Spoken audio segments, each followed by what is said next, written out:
علم لنا إلا ما علمتنا إنك أنت العليم الحكيم رب اشرح لي صدري ويسر لي أمري واحلل عقدة من lisani yafqahu qawli. Amma ba'du, alhamdulillah, segala puja dan puji syukur kita kehadirat Allah Subhanahu wa taala yang mana masih melimpahkan beragam nikmat kepada kita, khususnya nikmat iman Islam, nikmat keistiqomahan kita di dalam menjalankan segala perintah Allah Subhanahu wa taala. Kita berharap apa yang kita lakukan betul-betul menjadi amalan yang diterima oleh Allah Subhanahu wa taala. Amin amin ya rabbal alamin. Hadir di tengah kita orang tua kita Al-Haj Hifdi Ansori, Al-Ustaz Fakhri Mufti, dan para orang tua kita. Kita doakan semoga diberikan umur panjang, sehat wal afiat. Hadirin hadirat jamaah sekalian, muliakan Allah Subhanahu wa taala. Pada malam hari ini kita akan meneruskan apa yang sudah kita baca pada pertemuan yang lalu, yaitu pembukaan dari tafsir surah Al-Kahfi. Tafsir surah Al-Kahfi. Jadi yang kita baca ini, tafsir yang kita baca adalah tafsir dari surah-surah yang biasa kita lazimkan, mulai dari Yasin, Toha. Sekarang kita mencoba untuk membaca dan mempelajari tafsir dari surah Al-Kahfi. Kemarin kita sudah membahas ayat pertama, di mana Allah Subhanahu wa taala berfirman, Bismillahirrahmanirrahim. Alhamdulillahilladzi anzala ala 'abdihil kitaba wa lam yaj'al lahu 'iwaja qayyiman liyunzira ba'san shadidan min ladunhu wa yubashshiral mu'minina alladhina ya'maluna as-salihati anna lahum ajran hasanah makisina fihi abada. Bismillahirrahmanirrahim. Dengan menyebut asma Allah yang Maha Rahman dan Rahim. Dalam surah Al-Kahfi Allah membuka kembali surat ini dengan kalimat Alhamdulillah. Kemarin sudah kita bahas. Jadi kalau Allah memulai suatu ayat dengan kalimat Alhamdulillah, maka ini adalah surat yang akan menerangkan sesuatu yang besar. Kayak Al-Fatihah diungkapkan dengan kalimat Alhamdulillahirabbil alamin, sehingga surah Fatihah itu menjadi pembuka dari segalanya. Ketika Allah menyebutkan ciptaan-ciptaannya di atas langit yang begitu besar, maka Allah mengawalinya dengan kalimat Alhamdulillah. Kemudian ketika Allah menurunkan Al-Quran sebagai mukjizat terbesar bagi hambanya, yaitu Nabi kita Muhammad SAW, Allah memulai surah Al-Kahfi ini dengan apa?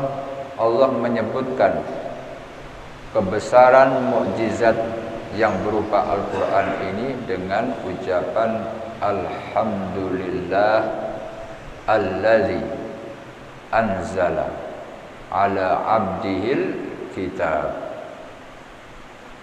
Alhamdulillah, segala puji bagi Allah, alladzi yang mana anzala telah menurunkan, Allah yang mana Allah telah menurunkan ala abdihi atas hambanya. Ala abdihi ay Muhammad, yang telah menurunkan Al-Quran kepada hambanya yang betul-betul diakui kehambaannya, yaitu Nabi kita Muhammad sallallahu alaihi wasallam. Kalau kita hanya mengaku sebagai hambanya Allah, tapi kalau Nabi kita Muhammad diakui oleh Allah kehambaannya, ala abdihi, atas hambanya yang bernama Muhammad, al-kitabah ay al-Quran, yang telah menurunkan kepada hambanya berupa mukjizat, yaitu Al-Quranul Karim. Walam yaj'al, dan tidak menjadikan, lahu, di dalam Al-Quran, ay fihi, di dalam Al-Quran, iwaja, dan Allah menjadikan Al-Quran ini di dalamnya tidak ada penyimpangan, ikhtilafan, tidak ada sesuatu yang menyalahi aturan, tidak ada pertentangan, ay tanaqudun, tidak ada pertentangan antara satu ayat dengan ayat yang lain. Semua saling dukung-mendukung ayatnya. Jadi ketika menyebut ayat ini, maka akan didukung pula dengan ayat berikutnya atau dikuatkan.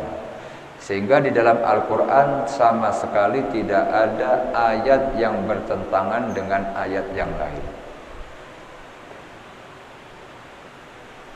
Wajah, tidak ada penyimpangan, qayyiman, justru akan meluruskan, mustaqiman.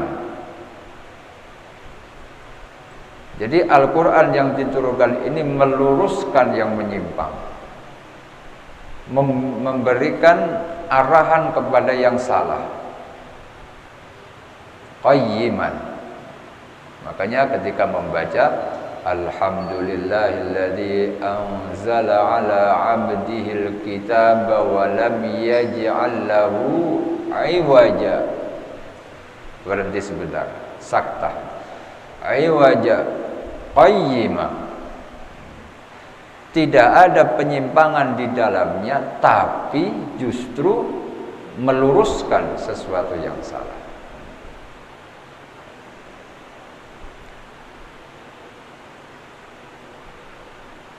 Di mana muatan di dalam Al-Quran itu liyundhira,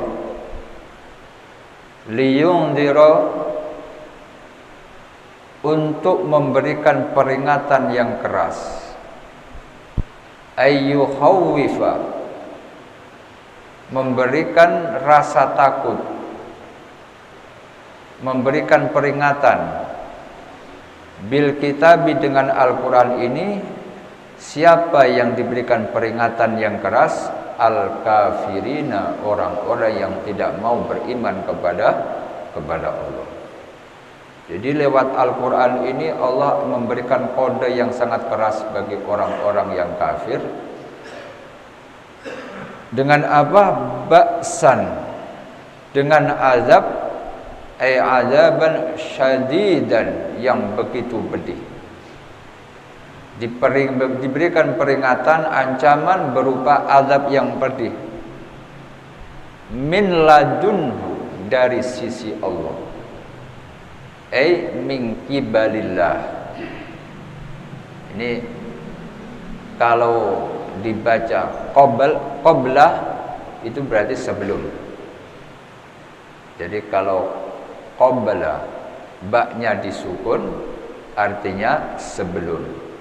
Kalau ba-nya di kasroh, qaf-nya di kasroh, qibalillah berarti dari sisinya Allah. Itu bahasa Arab seperti itu. Tulisannya sama, qaf ba lam. Kalau di tasdid ba-nya, qabbala artinya mencium. Qabbala mencium. Kalau di kasrobaknya qabila berarti menerima. Makanya ketika nikah kita mengucapkan qabiltu, saya menerima.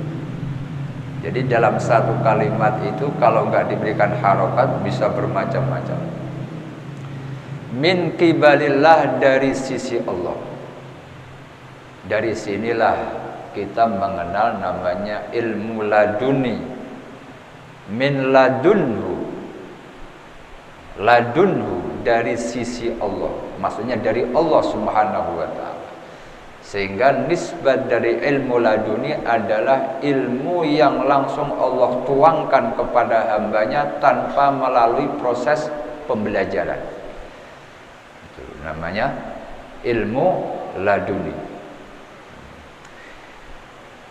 Dan ilmu ini hanya diberikan kepada orang yang bertakwa, orang yang bersih hatinya, orang yang bagus perilakunya, akhlaknya, maka itu dia akan mendapatkan ilmu laduni. Tapi kalau ada orang yang mengaku mendapatkan ilmu laduni tapi akhlaknya tidak bagus, kemudian ibadahnya juga tidak bagus, maka perlu dicurigai pengakuannya. Karena orang yang mendapatkan ilmu laduni ini orang yang mendapatkan pilihan dari Allah. Tanpa proses belajar, tapi dia bisa mempunyai keluasan ilmu. Mempunyai keluasan ilmu. Maka dari sini juga nanti akan bercerita tentang bagaimana proses ilmu laduni saat pertemuan Nabi Musa dengan Nabi Khidir nanti. Jadi kode-kode tentang ilmu laduni itu sudah dimulai dari awal ayat ini. Min ladunhu, dari sisi Allah Subhanahu wa ta'ala. Jadi orang-orang yang kafir yang tidak mau beriman diancam, diberikan warning dari Allah di dalam Al-Quran. Jadi untuk menemukan tentang ancaman-ancaman orang yang tidak mau beriman, semuanya ada di dalam Al-Quranul Karim. Wa yubasyira, dan memberikan kabar gembira al-mu'minina, kepada orang-orang yang mau beriman kepada Allah, yang bukan hanya sekedar beriman, bukan hanya sekedar mengaku menjadi orang Islam, tapi alladzina ya'malunas sholihat, orang beriman yang mau beramal soleh. Jadi tidak cukup cuma beriman saja, tapi harus diteruskan dengan alladzina ya'malunas sholihat. Dan Allah akan memberikan kabar gembira kepada orang beriman yang mau berbuat kebaikan. Bukan hanya kebaikan saja, tapi berbagai macam kebaikan. Sholihat berarti ini bentuk jamak, bukan hanya satu, tapi lebih dari 3. Kalau 1 sholihah, 2 sholihatani, lebih dari 3 sholihat. Ya'maluna sholihat, yang banyak melakukan amal baik. Allah memberi kabar kepada hambanya yang mau beramal baik. Apa yang menjadi kabar gembiranya? Annalahum, bahwasanya lahum, bagi orang-orang yang beriman beramal baik tersebut, ajran hasanah, Allah akan memberikan pahala yang begitu baik, balasan yang begitu baik bagi orang yang beramal baik. Makisina, di mana orang-orang yang beramal baik tersebut akan tinggal, akan menetap, akan menjadi penghuni fihi di dalam balasan tersebut abada, selama-lamanya. Huwa, maksud dari balasan atau imbalan dari Allah itu adalah al-jannah, yaitu surga. Jadi orang yang beramal baik, orang beriman yang banyak beramal baik, Allah berikan kabar gembira bahwasanya mereka akan menjadi penghuni surganya Allah, makisina fihi abada. Dia akan menjadi penghuni surga selama-lamanya. Ini orang-orang yang beramal baik. Maka kita selaku orang yang beriman sudah selayaknya apabila kita menghiasi hari-hari kita ini dengan beramal baik. Salah satu contoh dari orang yang bersyukur adalah orang yang mau beramal baik. Kita sering mendengar istilah tasyakuran. Orang lagi naik jabatan, kita bikin tasyakur. Anaknya sudah nikah, bikin tasyakuran.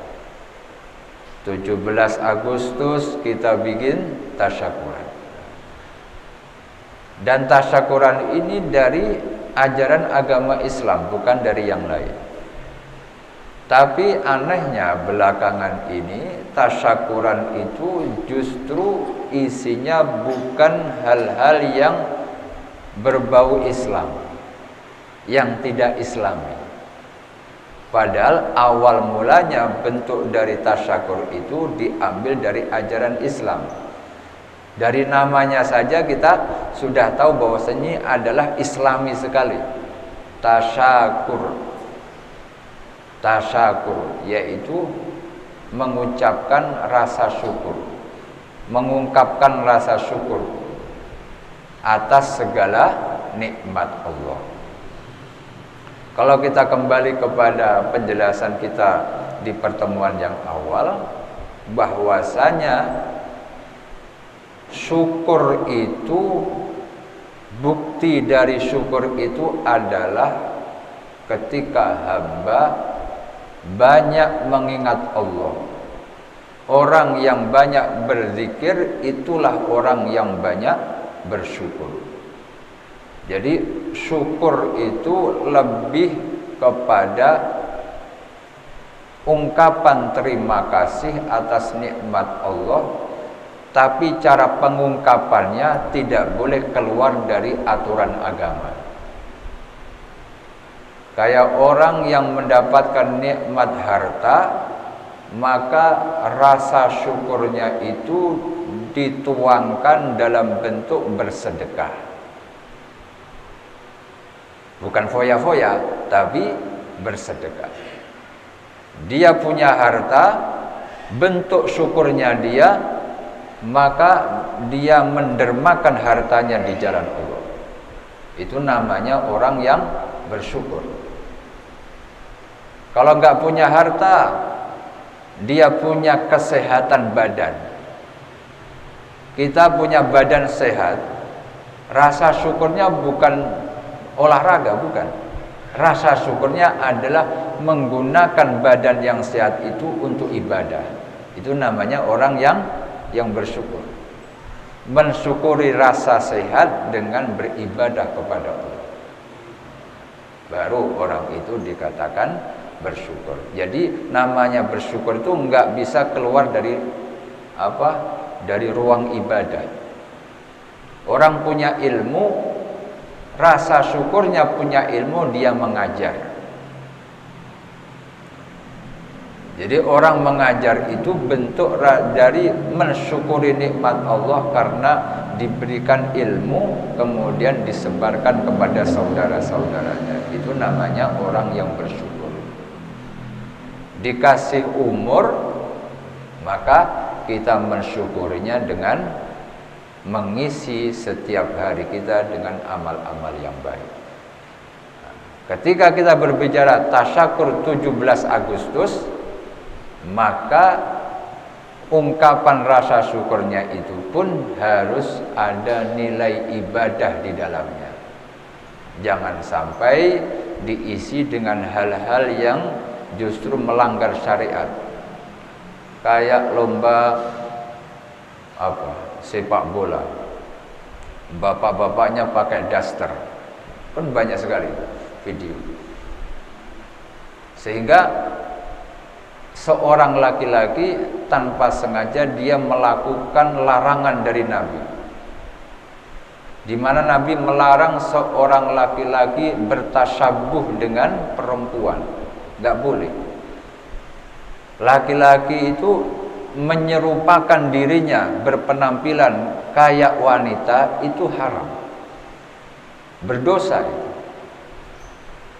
Kita anggapnya itu cuma candaan, bercanda, seru-seruan, biar ramai. Padahal dengan tindakan seperti itu, justru kita itu melakukan pelanggaran berat.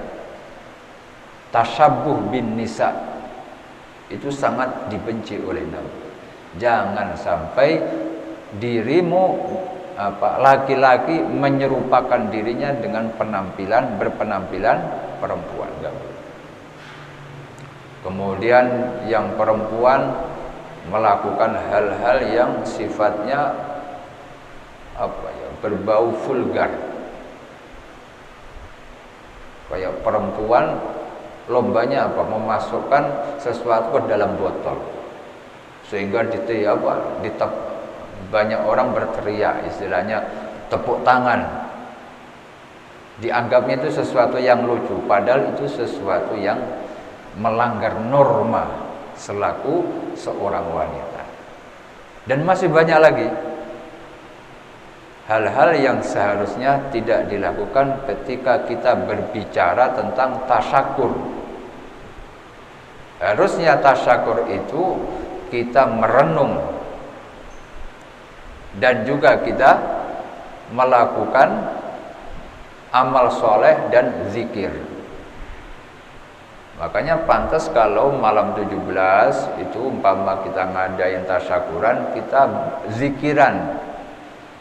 Entah itu hataman Quran, entah itu kita berzikir secara berjamaah atau menyantuni anak yatim, itu sangat bagus sekali. Rasa syukur itu sudah diajarkan oleh Nabi kepada kita. Ketika Nabi sholat malam dalam keadaan kakinya sampai bengkak,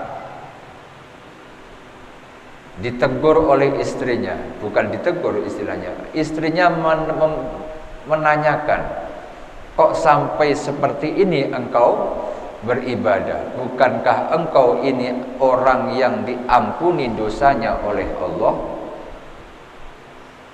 Jadi istrinya Nabi sampai bertanya, bukankah engkau ini adalah seorang Nabi yang dosanya diampuni oleh Allah? Baik yang lalu ataupun yang akan datang itu sudah diampuni oleh Allah. Tapi jawaban Nabi bagaimana? Afala akuna abdan syakur. Bolehkah, apa salahnya kalau aku itu menjadi seorang hamba yang bersyukur? Nah, jadi praktek tasyakur itu ya seperti Nabi itu. Jadi mengisi dengan ibadah, itu baru namanya tasyakur. Kalau ada orang tasyakur nikahan kemudian dangdutan, nah itu jadi pertanyaan besar. Kemudian sampai mengucapkan alhamdulillah, ngundang artis semuanya pada datang. Padahal alhamdulillahnya ditujukan untuk sesuatu yang tidak baik. Nah, ini salah di dalam meletakkan kalimat alhamdulillah. Karena banyak sekali kita itu sering mengucapkan alhamdulillah, padahal yang kita syukuri itu sesuatu yang melanggar ajaran Allah. Ini juga bisa dibilang pelecehan alhamdulillah. Aturan alhamdulillah itu diucapkan ketika seseorang selesai melakukan ibadah, bukan selesai melakukan kemaksiatan. Baru pantas seseorang mengucapkan alhamdulillah kalau dia sudah selesai di dalam melakukan amal baik. Kayak sudah sholat apa belum, kita mengucapkan alhamdulillah taqabbalallah, semoga Allah menerima sholat kita. Ketika kita sudah menggelar santunan anak yatim, kita ucapkan alhamdulillah, itu pas sekali. Ketika kita menolong orang lain, kemudian kita mengucapkan alhamdulillah, atau ditolong orang lain kita mengucapkan alhamdulillah, itu sesuatu yang baik.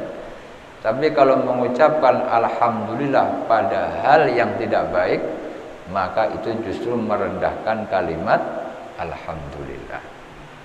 Maka di situ banyak sekali tasyakur yang disalahfahami oleh banyak orang, di mana seharusnya diisi dengan ibadah, tapi justru diisi dengan hal-hal yang menyimpang dari ajaran Allah Subhanahu wa taala. Nah, ini menjadi pelajaran bagi kita.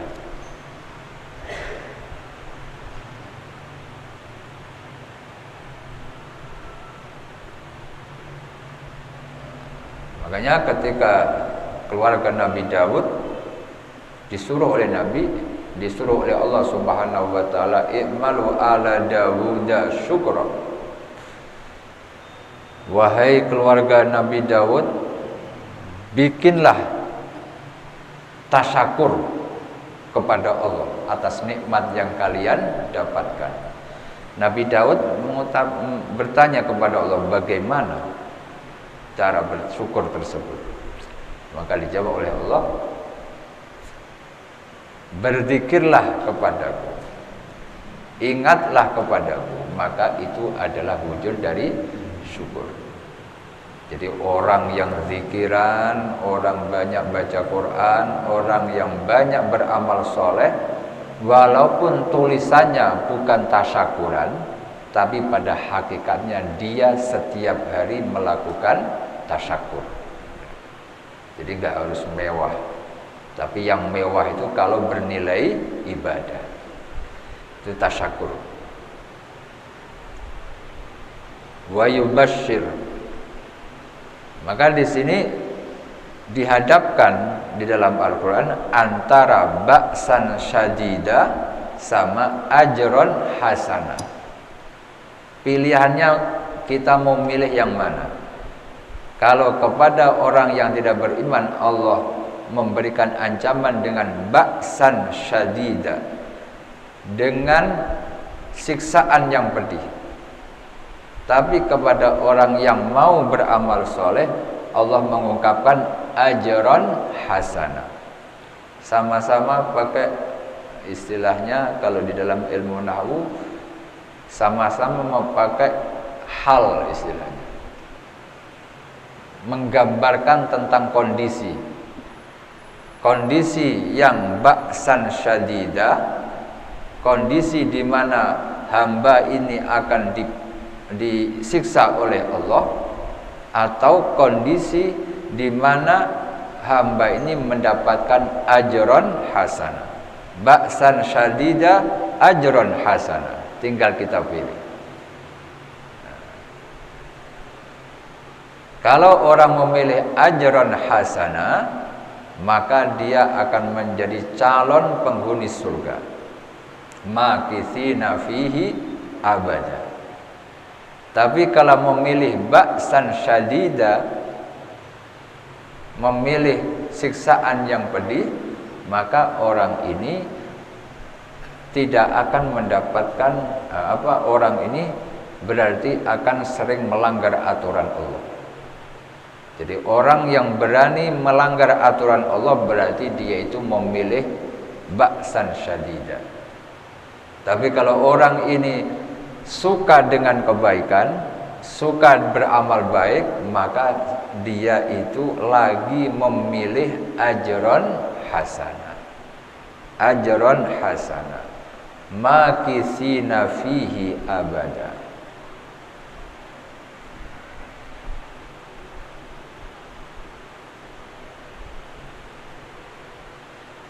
Maka ungkapan-ungkapan syukur itu banyak sekali. Abdullah bin Mubarak itu pernah ditanya seorang ulama besar, "Wahai imam, kapan engkau merasakan syukur yang begitu mendalam dalam hidupmu?" Jawab Abdullah bin Mubarak, "Aku merasakan betul-betul bersyukur atas nikmat Allah itu pada 2 kesempatan. Kesempatan pertama, beliau pernah dipukuli sama orang. Dipukuli sama orang karena nggak kenal sama Abdullah bin Mubarak. Dari situ dia merasakan syukur yang sangat luar biasa. Yang kedua, ketika beliau itu mau naik kapal laut. Mau naik kapal laut tapi tidak punya uang. Sehingga dia memohon kepada yang punya perahu itu, yang punya kapal, "Tolong saya dibawa ke kapal ini, tapi saya tidak punya ongkos." Akhirnya yang punya kapal menyanggupi, "Boleh, kamu boleh naik perahu ini, tapi dengan syarat kamu menjadi pijakan orang ketika naik pesawat, ketika naik kapal laut." Jadi kayak ada anak tangga. Jadi Abdullah bin Mubarak itu yang menjadi seorang ulama, tapi beliau tidak terkenal seperti sekarang. Orang gampang mengenali seseorang lewat foto di HP. Kalau dulu kan nggak ada. Orang yang pernah ketemu yang akan mengenali seseorang. Kalau yang cuma mengenal nama, mendengar nama tapi belum pernah ketemu, nggak bakalan mengenali. Dulu kan belum ada foto, belum ada handphone. Sehingga ketika Abdullah bin Mubarak itu minta biar bisa naik ke kapal laut itu, yang punya kapal bilang, "Boleh kamu naik kapal, tapi syaratnya kamu berdiri di anak tangga, kamu jadi pegangan orang ketika mau naik ke kapal." Abdullah bin Mubarak itu kebetulan rambutnya agak panjang. Jadi ketika ada orang naik, itu pegangannya itu rambutnya. Orang mau naik kapal, pegangan dengan kepalanya. Rambutnya Abdullah bin Mubarak naik sampai ke atas, naik sampai ke atas. Dalam kondisi itu beliau mensyukuri. Dia mensyukuri, itu adalah nikmat. Kata beliau, itu merupakan nikmat yang luar biasa. Beda dengan kita. Kalau kita kan akan mensyukuri kalau dapat nikmat berupa harta, berupa hal yang menyenangkan.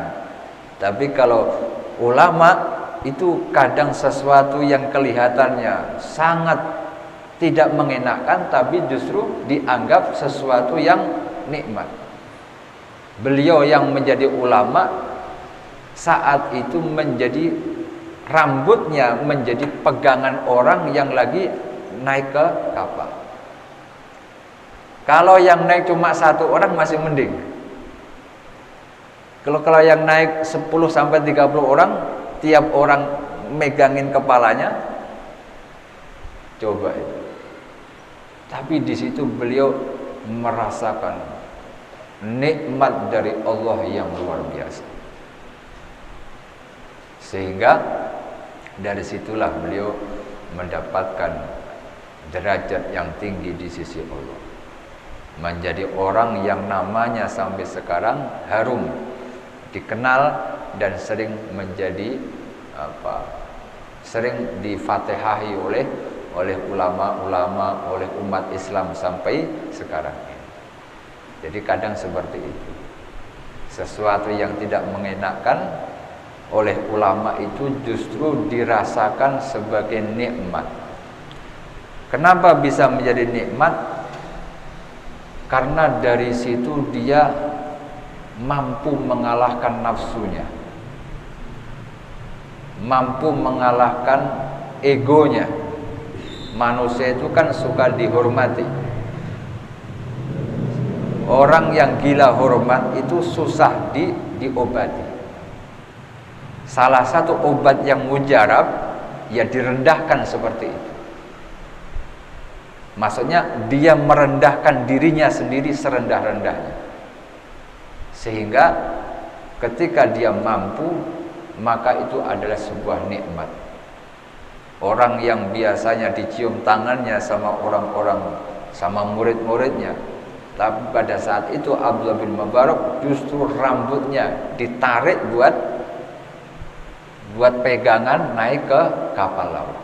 Itu beliau merasakan dia bisa mengalahkan nafsunya, mengalahkan egonya, mengalahkan kehormatan yang dia banggakan, kesombongan, ujubnya, kalah ketika dia dijambak, ditarik rambutnya oleh orang saat itu. Nah, itulah namanya riyadhatun nafsi, mengajari hawa nafsu.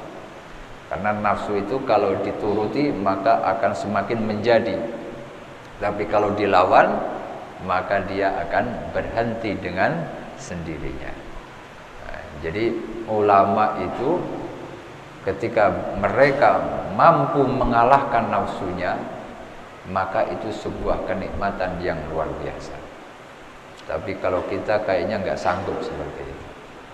Baru dihina sama orang satu saja itu sakitnya bisa seminggu, kadang bisa sebulan, kadang setahun aja nggak hilang. Itu kita. Tapi kalau ulama itu mampu samhan, samhan, orangnya itu hatinya itu plong. Plong itu. Jadi ketika ada orang menasehat menghina, itu sama sekali tidak berpengaruh kepada dirinya. Ada cerita lagi Habib Husin bin Muhammad bin Tahir. Jadi kalau kita ke Tegal itu kita akan mengenal namanya Kubah Al-Haddad. Habib Muhammad bin Tahir Al-Haddad.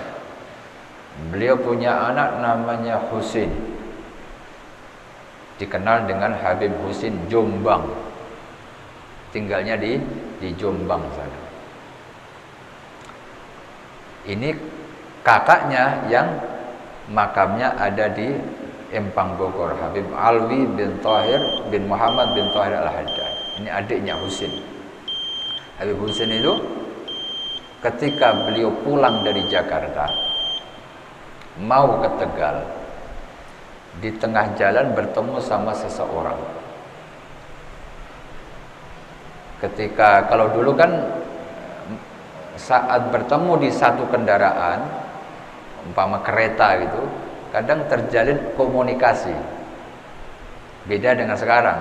Kalau dulu kan kita naik kereta, kemudian duduk, nanti kita kenalan sama orang. Habib Husin seperti itu. Ketika naik kereta dari Jakarta ke Tegal, itu kebetulan di sampingnya ini orang yang tidak satu pemahaman dengan Habib Husin. Dari Jakarta itu orang ini menghina Habib Husin. Dia cuma mendengar nama tapi belum tahu orangnya. Sehingga beliau nasihati, nanti kalau Bapak ke Tegal jangan sampai ke rumah Husin. Dia itu orangnya ajarannya nggak benar, orang yang suka melakukan kemusyrikan. Ajarannya itu mengajak orang lain untuk menyekutukan Allah. Pokoknya kalau sampai sana jangan kamu mampir apalagi ikut pengajiannya dia. Itu dari Jakarta sampai Tegal yang diomongin tentang aibnya Habib Husin. Habib Husin cuma diem saja, cuma bilang iya, senyum, iya, senyum. Sampai ke Tegal, karena kebetulan jalannya bareng. Kemudian ini orang diajak mampir sama Habib Husin ke rumahnya. Nah, saudara, coba mampir ke rumah saya. Oh ya sudah.